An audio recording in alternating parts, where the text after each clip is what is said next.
நெப்பமார் கைனாலே நிலை வாங்கி அதனை விட்டு வெளிகிடந்து மாயாண்டி சுடலை எங்கே வருகிறார் ஆயிரத்து சிவதளம்மா அவர்களையும்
சீர்காழி சிதம்பரம்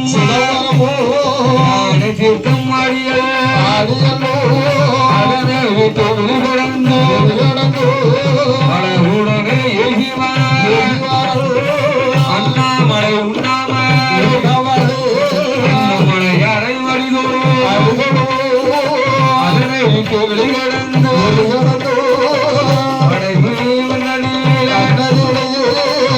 பழனி செம்பழனி பழனி மாமதியதி வள்ளி முருகனையும் அவர்களையும் மனிதோ அதனை விட்டு வெளிகடந்து வடமதுரை தென்மதுரை மாமதியதி மதுரை மீனாட்சி சுக்கனாயும் அவர்களையும் மனிதோ வீட்டு வெளிகடந்து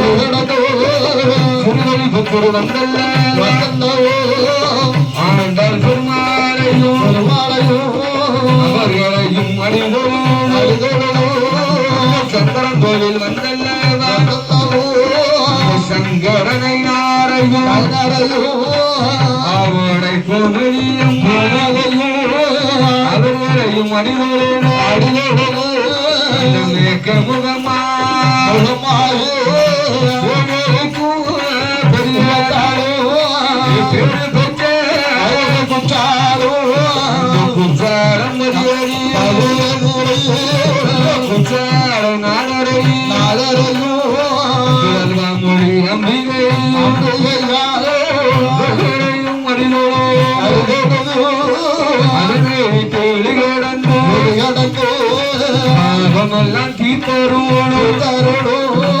பாவனாசம் மதியதி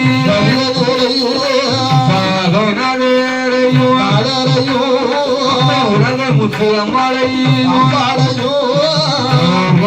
மனிதோடு அதனை விட்டு வெளிகடந்து கிழக்க முகமாயனுக்கு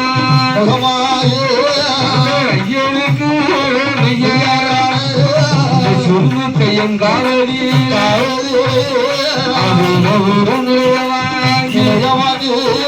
அதனை விட்டு வெளிகடந்து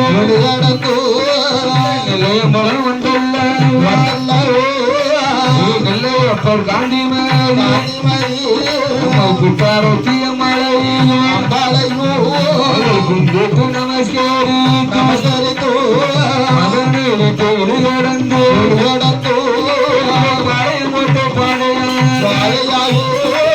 பெருமாள் சொன்னகூடி தாண்டடந்து மூட்டடப்பு விட்டல்ல நான்கு நேரி வெளிகடந்து திருமலைச்சி தாண்டடந்து ஒத்தக்கடை தாண்டி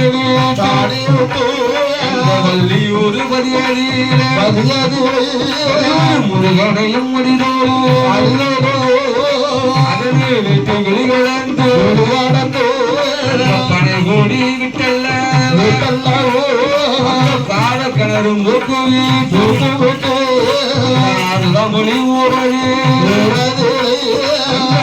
பாகம் கிணறதிலே கொண்டு இருப்பார் முத்தங்கரப்பி இசக்கியம்மா அவளையும் அடிதோடு அவனை விட்டு நடந்து விட்டல்ல வெள்ளம் மரம் போக்கு நாகர்கோவில் வந்தல்ல நாகராஜரையும் நாகராஜரையும்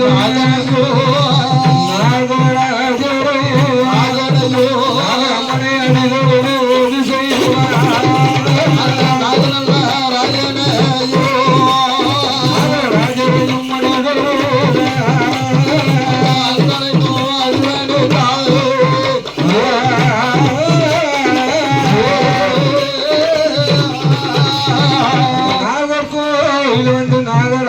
நாகரம்மனை அடிதொழுது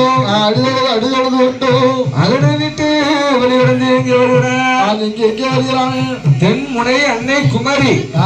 குமரி அந்த குமரி பகவதி வாசல் வாசலிலே ஆமா அதாவது நாகர்கோவில் திருநெல்வேலி கன்னியாகுமரி இந்த 3 பேருக்குமே ஒரு அர்த்தம் இருக்கிறது இருக்கு அல்லவா எல்லாமே இந்து கடவுளுடைய பேராக சூட்டப்பட்டதுதான் திருநெல்வேலி நாகர்கோவில் கன்னியாகுமரி திருநெல்வேலி அந்த அதாவது அந்த திருநெல்வேலியிலே இப்போது நெல்லையப்பர் கோவில் என்று சொல்வார்கள் ஆனா அப்போது அப்படி இல்ல அவர் சுயமாக வளர்ந்ததால் சிவன் ஆலயம் என்று சொல்வார்கள்